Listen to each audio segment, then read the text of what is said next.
Hello and welcome to Homework 2, Part 2. In this part of the homework, we are given a problem in which we are taking a look at a rotameter.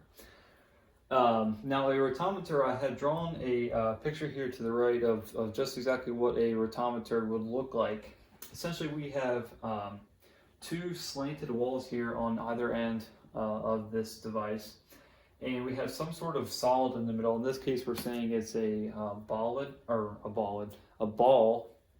And what happens here is that when we pass fluid up through this rotameter with the ball in here, it is able to calculate the volumetric flow rate of the fluid that we are passing through the rotameter.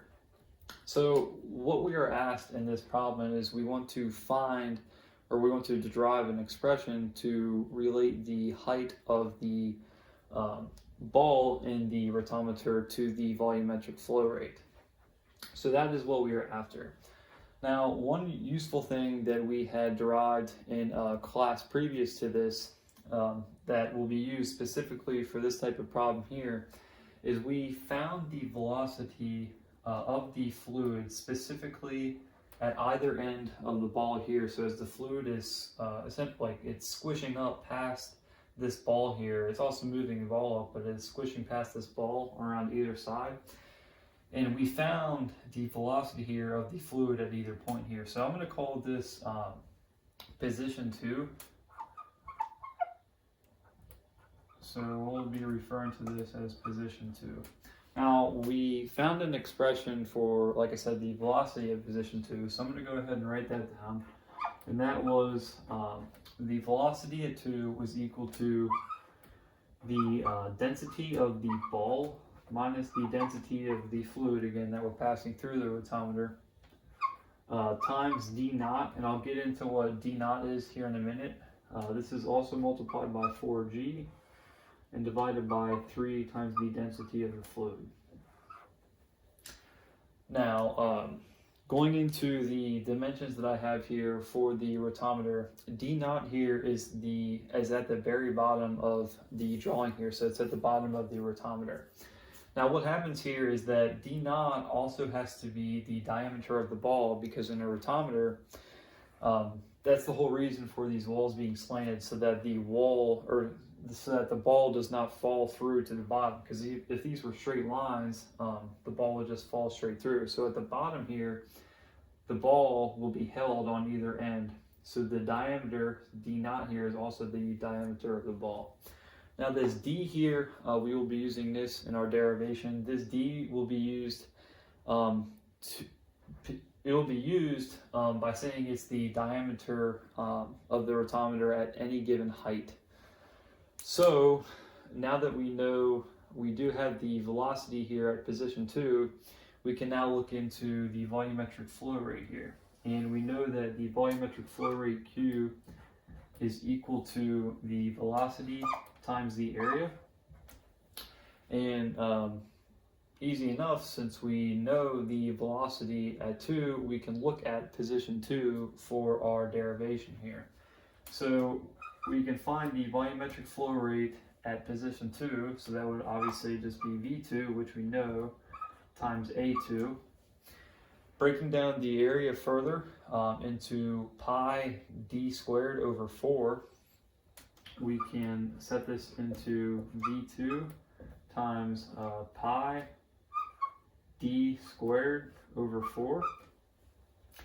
And what we really want here, because we want to find the diameter at any given height here, we want to find the difference here between d and d naught, these two areas here. So writing this further, we will have v2 times pi d squared over 4 minus pi d naught squared over 4. Okay. So what we can do here is we can take a step away from our derivation here and look at the side walls of this rotameter. And what we can say here is that in a rotameter, again, like I said before, the walls are slanted, they're not straight. So what we want to do is we want want to express the height in terms of the slope here of the outer walls of the rotameter. So if we start with y equals mx plus b, with m being the slope and b being the intercept here, what we can do is we can say that d, so for any height here, d, plugging this in for y, our intercept here, since we have d naught down at the bottom here, we can say that this is our intercept. So we'll have d naught plus m, the slope. Now we don't know the slope, we're not given it in this problem. So we'll go ahead and we will write m here. And we know that this also depends on h as well. So we can substitute h in. So now what we can do is we can square this to plug in for d squared here. So if we square this on both sides, so d squared equals d naught plus mh times d naught plus mh. And then just using the FOIL method here, we will be left with d naught squared plus 2 d naught mh, so 2 d naught mh, and then plus m squared h squared. Now, like I said, what we're going to do is we're going to plug this in to our expression here for the volumetric flow rate, and we're going to plug in for d squared here.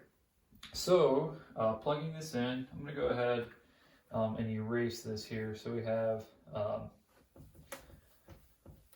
think I should be able to remember what we have. When we plug in here for d squared, we will get that q, not a, q is equal to bringing the pi over 4 out for both terms, multiplying that by d squared. We see that the d naught in our equation here minus d naught will cancel out.